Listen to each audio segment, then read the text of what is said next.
Hey, it's Joseph. I want to walk you through how to make use of the speakers feature inside of Nounce.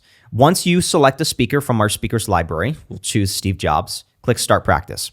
This is going to load the speakers practice window. There are a few things I want to draw your attention to. The first is the speaker's timeline. You can toggle through the different components of how Steve Jobs would answer a question by toggling these arrows. And as I do so, you'll see information changing at the bottom. It's giving you new instructions based on each component, how you might guide the composition of your answer, and it's also giving you sample sentence intros that you can use to give you a runway for finding the right words. And these change for each component.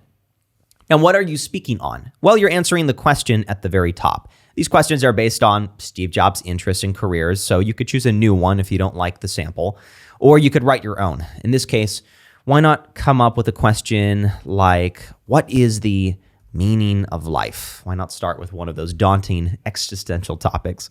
Save the question, and we're going to begin recording. Once you hit record, everything you say is logged as part of your answer. We'll just do a couple components here.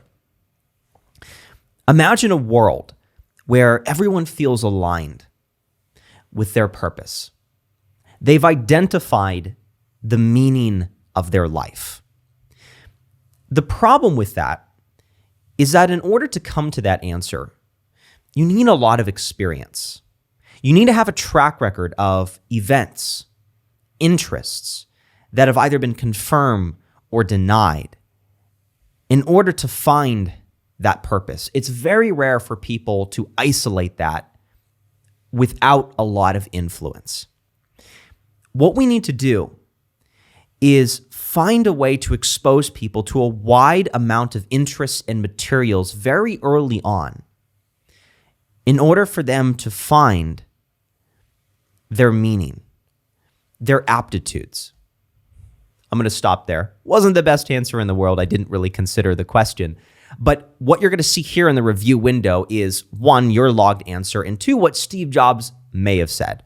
Now, this is the idealized version of your answer. It's not meant to be taken seriously. It's based on Steve Jobs' interests and opinions, but it does give you a full example of those 6 components being used to answer the question, what is the meaning of life? You can choose to restart, give your answer again, or you can go back to the speakers window.